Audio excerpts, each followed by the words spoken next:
Hello students, welcome to online classes.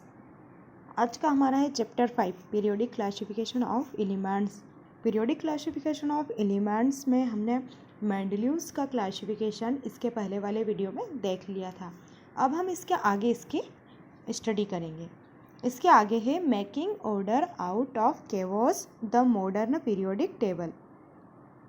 क्या है? In 1913 Henry Moseley showed that the atomic number symbolized age of an element is a more fundamental property than its atomic mass. Accordingly, Mendeleev's periodic law was modified and atomic number was adopted as the basis of modern periodic table. And the modern periodic law can be started as follows. क्या किया? जो Henry Mosley थे उन्होंने 1913 में क्या किया? सन 1913 में Henry Mosley ने बताया कि एटॉमिक मास से ज़्यादा अच्छा एटॉमिक नंबर होता है। जो हमारा एटॉमिक मास और एटॉमिक नंबर हमने दोनों पढ़े हैं, तो जो क्या होता है, जो एटॉमिक मास से भी अच्छा एटॉमिक नंबर होता है। इन्होंने पीरियोडिक टेबल को मॉडिफाइड करके मॉडर्न पीरियोडिक टेबल लाया गया। क्या किया इन्होंने? जो मेंडलीव्स की भी पीरियोडिक टेबल थी उसको मॉडिफाई किया और उसको क्या किया, मॉडर्न पीरियोडिक टेबल का रूप दिया और उसको स्टार्टेड एज फॉलोज, उसको फॉलो करते हुए। Properties of elements are a periodic function of their atomic number. Let us recall that the atomic number gives us number of protons in nucleus of an atom, and this number increased by 1 is going from to one element to next elements when arranged in order of increasing atomic number. Let us the classification known as modern periodic table. क्या किया है इन्होंने? Periodic table का means बार बार repeat होना। जो periodic function का means क्या होता है? यहाँ पर बार बार रिपीट होना। अब यहाँ पर हम देखते हैं कि बार बार क्या रिपीट होता है। यहाँ पर क्या करते हैं हम, बार बार हमारा क्या रिपीट हो रहा है, तो हम देखते हैं कि इसमें एटॉमिक नंबर, हमारा जो एटॉमिक नंबर है वो बार बार रिपीट हो रहा है। एटॉमिक नंबर क्या होता है? अब हम ये देखते हैं। एटॉमिक नंबर का मीन्स होता है, यहाँ पर एटॉमिक नंबर क्या होता है? Number of proton. क्या होता है? Number of proton, number of proton and nucleus का number, nucleus number, number of proton and nucleus number, ये दोनों हमारे क्या हैं? Atomic number. अब यहाँ पर हम देखते हैं क्या करते हैं, इंक्रीजिंग एटॉमिक नंबर। जब इसको एलिमेंट्स को हम अरेंज करते हैं ऑर्डर्स के रूप में, तो यहाँ पर इंक्रीजिंग रहती है या इंक्रीजिंग फॉर्म में होता है। यहाँ पर बढ़ते हुए क्रम में हम एलिमेंट्स को रखते हैं और ये इस क्लासिफिकेशन को क्या बोलते हैं हम? Modern periodic table. अब हम इसको आगे देखते हैं। यह हमारी पीरियोडिक टेबल है, इसको आगे हम समझेंगे। अब हम देखते हैं पोजीशन ऑफ एलिमेंट्स।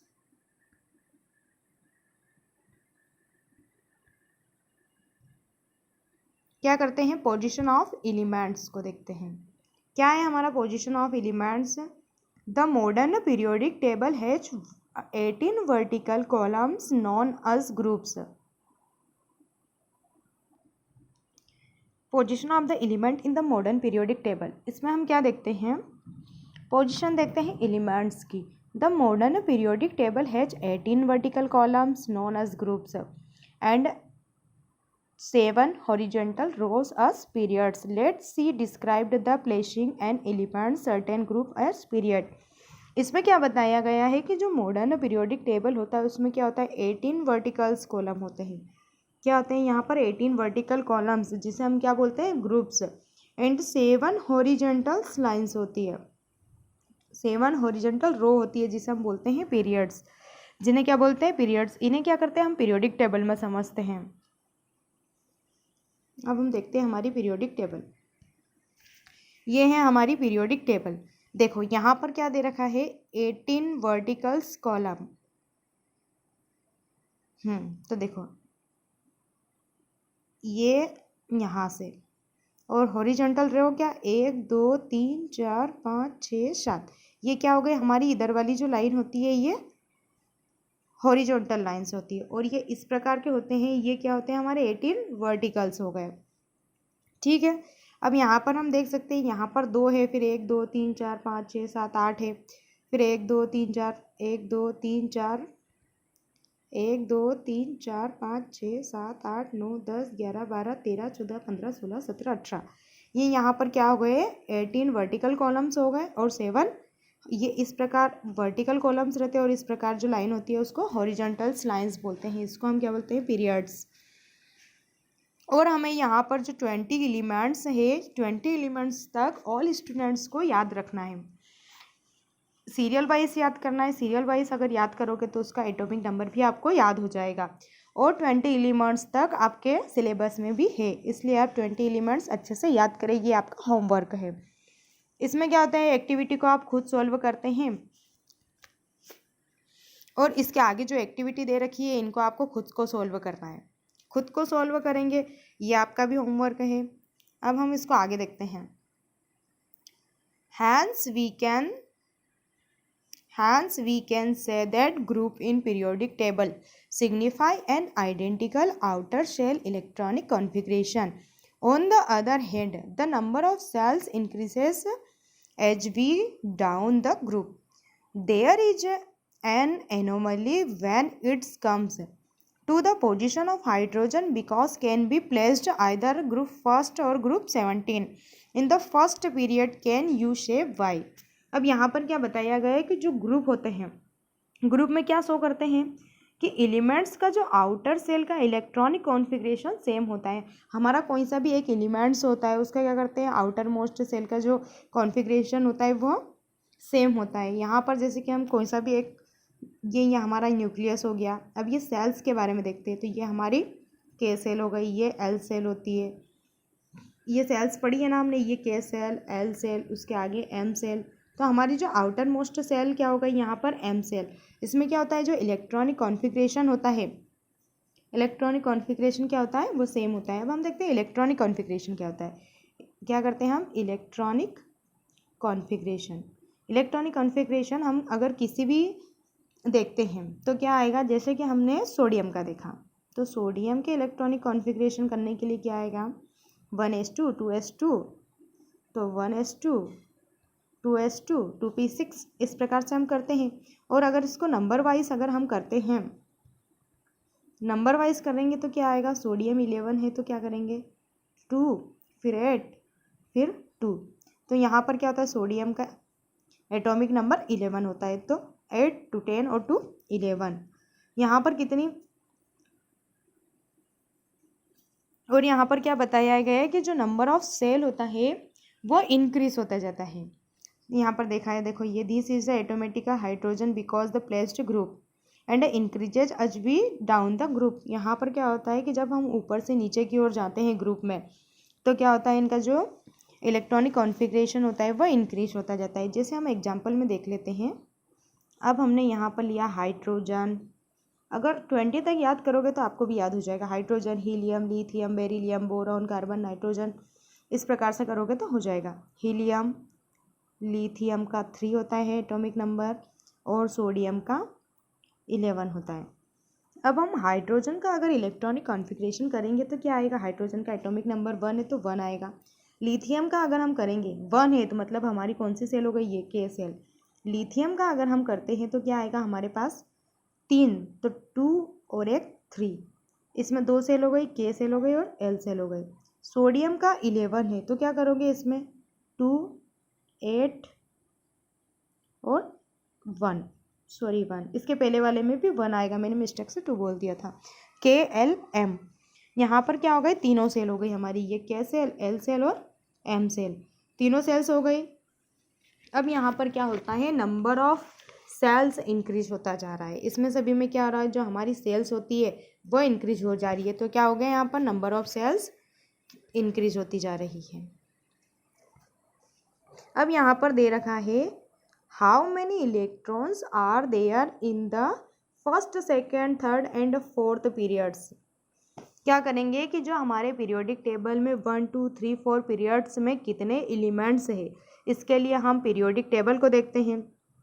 अब हम देखते हैं कि फर्स्ट पीरियड में कितने इलेक्ट्रॉन होते हैं। हमारी जो पीरियोडिक टेबल है अभी हमने देखा था ये वाली।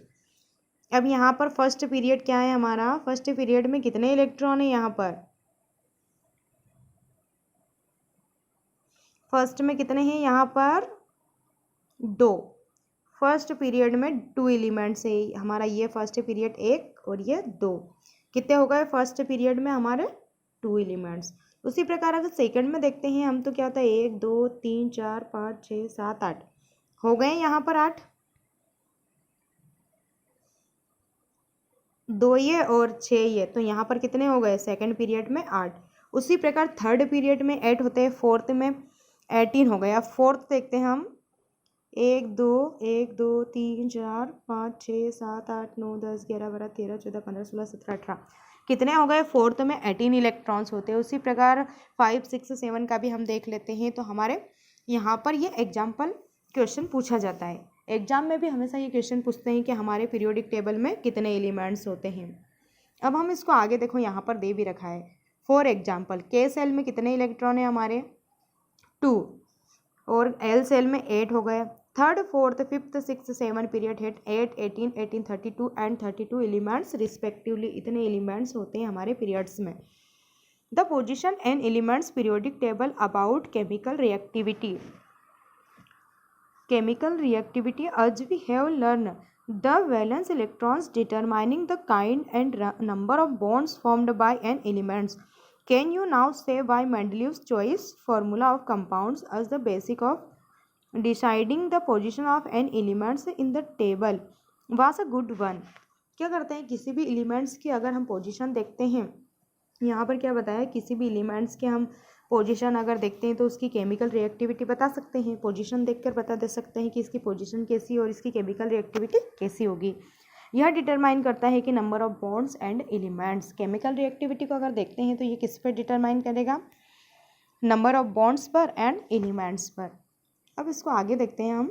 Trends in modern periodic table, जो मॉडर्न पीरियोडिक टेबल होते हैं उसके ट्रेंड्स क्या है, उसमें स्पेशलाइज्ड क्या है, ट्रेंड्स क्या है, इसके बारे में पढ़ते हैं।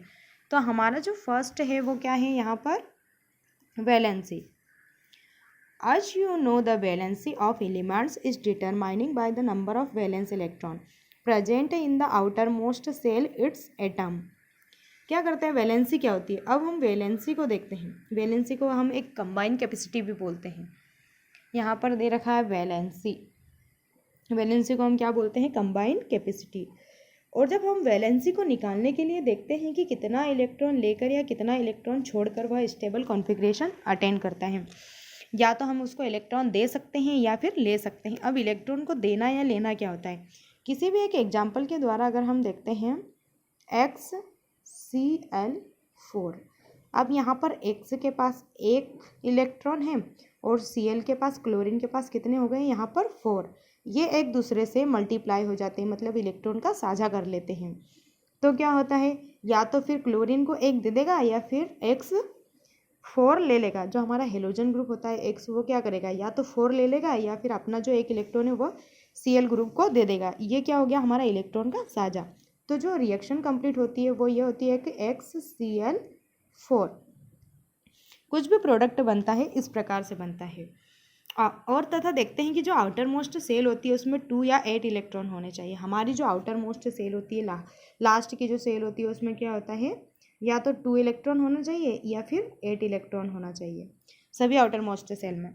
अब हम देखते हैं कि मैग्नीशियम की वैलेंसी को कैसे फाइंड आउट करेंगे। देखो यहाँ क्वेश्चन में भी दे रखा है कि what is the valency of magnesium with atomic number 12। तो क्या करते हैं हम वैलेंसी को क्लासीफाई करेंगे। जैसे कि यहाँ पर क्या दे रखा है, मैग्नीशियम का एटॉमिक नंबर क्या है 12। अब हम इसकी मैग्नीशियम को इलेक्ट्रॉनिक कॉन्फ़िगरेशन देखते हैं। तो क्या आएगा इलेक्ट्रॉनिक कॉन्फ़िगरेशन 282, ये हो गया 2 और 10 और 12, ये क्या हो गया। अब यहाँ पर आउटर मोस्ट सेल में कितने इलेक्ट्रॉन होने चाहिए, 2 होने चाहिए या फिर 8। अब इन दोनों में से हम 1 रखते हैं, यहाँ पर 2 इलेक्ट्रॉन लेते हैं। अगर हम यह स्टेबल कॉन्फ़िगरेशन होगा, अगर 2 इलेक्ट्रॉन को दे देगा अगर आउटर मोस्ट सेल, या फिर 8 इलेक्ट्रॉन किसी से ले लेगा, तो यहाँ पर 2 इलेक्ट्रॉन को देना ज़्यादा इजी होता है, इसलिए यह 2 इलेक्ट्रॉन को दे देंगे। और इसकी जो वैलेंसी होती है वह क्या हो गई, आउटर मोस्ट सेल में कितने इलेक्ट्रॉन है 2, तो इसकी जो वैलेंसी होगी वह भी क्या होगी 2। अब सेकंड देखते हैं atomic size. The terms atomic size refers to radius of an atom. Atomic size may be visualized as the distance between the center of the nucleus and the outermost shell of isolated from atoms. The atomic radius of hydrogen atom is 37 pm.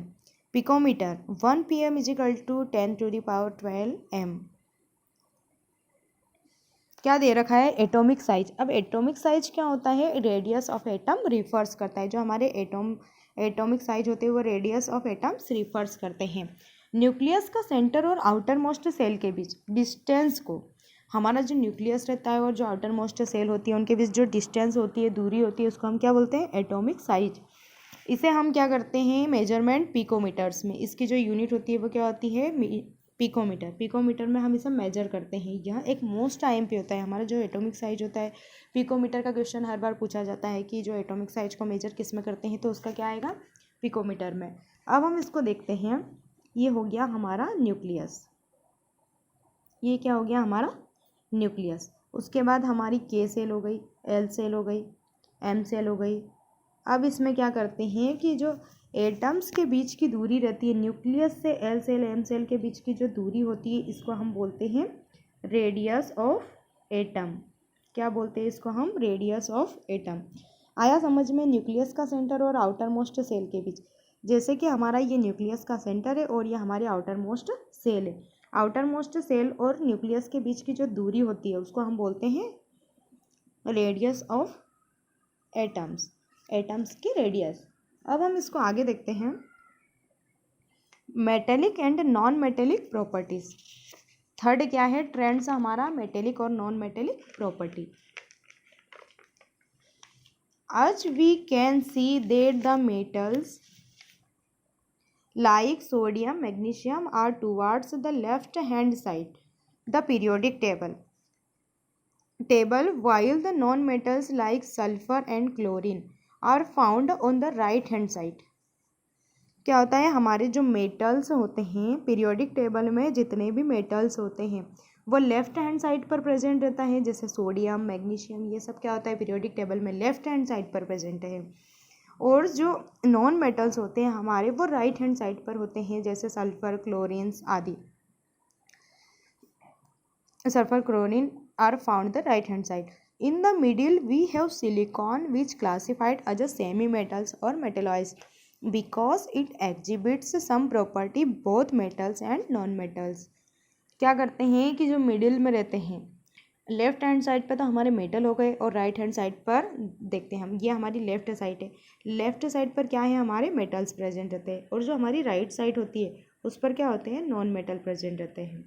और उनके बीच में, इन दोनों के बीच में जो elements present रहते हैं उसको हम क्या बोलते हैं? मेटेलॉइड्स.